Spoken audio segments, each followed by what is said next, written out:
दोस्तों, अगर आप वीडियो को अच्छी तरीके से देखना चाहते हैं तो मोबाइल को हॉरिजॉन्टल मोड पर रखकर देखिएगा। तो मित्रों, लास्ट टाइम આપણે ચાલુ વર્તમાન કાળ, ચાલુ ભૂતકાળ અને ચાલુ ભવિષ્યકાળ વિશે સંપૂર્ણ માહિતી મેળવી હતી।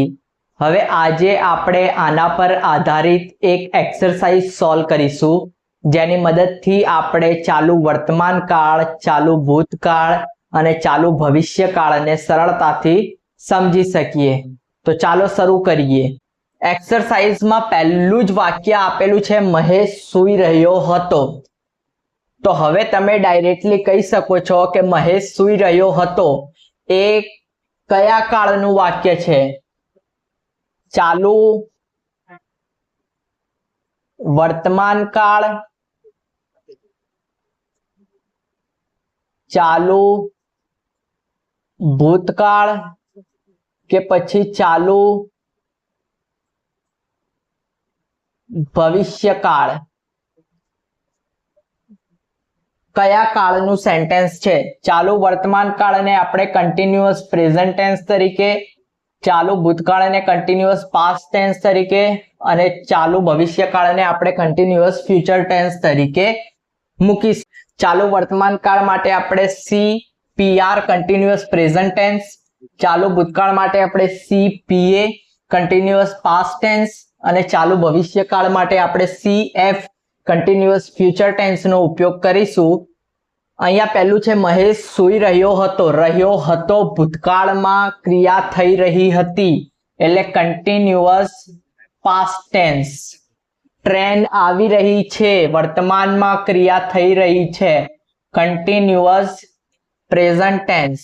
હું કાંઈ નથી કરી રહ્યો, હવે અહીંયા નથી આપેલું છે, નથી આપેલું હોય તો ચાલુ વર્તમાન કાળ આવે અને આપણને એ ખબર ના હોય તો આપણે નકારાત્મક વાક્યને હકારાત્મકમાં ફેરવવાનું। હું કાંઈ નથી કરી રહ્યો નું થશે હું કાંઈ કરી રહ્યો છું। હવે રહ્યો છું આવે તો વર્તમાન કાળ કહેવાય એટલે આ કન્ટિન્યુઅસ પ્રેઝન્ટ ટેન્સ નું સેન્ટેન્સ છે। તું વાંચી રહ્યો હતો, પાછું રહ્યો હતો આયુ એટલે કન્ટિન્યુઅસ પાસ્ટ ટેન્સ। રીતા કાલે પાવાગઢ પર્વત ચઢી રહી હશે, ભવિષ્યમાં ક્રિયા થઈ રહી હશે એના માટે કન્ટિન્યુઅસ ફ્યુચર ટેન્સ નો ઉપયોગ થાય છે। દવે સર નહોતા ભણાવી રહ્યા, અહીંયા નહોતા આવ્યું એટલે આપણને ખબર છે નહોતા આવે એટલે કન્ટિન્યુઅસ પાસ્ટ ટેન્સ નો ઉપયોગ થતો હોય છે। અને જો ના ખબર હોય તો આનું હકારાત્મકમાં ફેરવી દેવાનું એટલે હકારાત્મકમાં ફેરવીએ એટલે દવે સર ભણાવી રહ્યા હતા એવું થશે નહોતા નું હતા તો દવે સર ભણાવી રહ્યા હતા। હવે અહીંયા આપણને દવે સર ભણાવી રહ્યા હતા એવું થશે એટલા માટે એ કન્ટિન્યુઅસ પાસ્ટ ટેન્સ નું વાક્ય છે।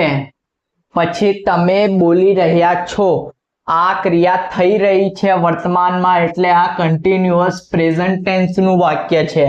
હું રડી નથી રહી તો હું રડી રહી છું।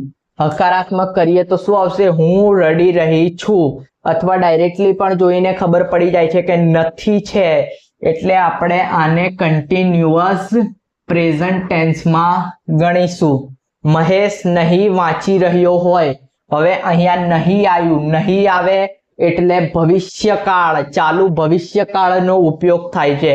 અને ના ખબર હોય તો આનું પણ આગળની જેમ જ હકારાત્મકમાં ફેરવો, મહેશ વાંચી રહ્યો હશે બરાબર એટલે હશે શેની અંદર આવે? ભવિષ્યકાળની અંદર એટલે એ આવશે કન્ટિન્યુઅસ ફ્યુચર ટેન્સ। અને છેલ્લું છે હું તેને સમજાવી રહ્યો હતો। હવે આ તમારે જાતે કરવાનું છે અને મને કોમેન્ટ બોક્સની અંદર એનો જવાબ લખીને મોકલવાનો છે।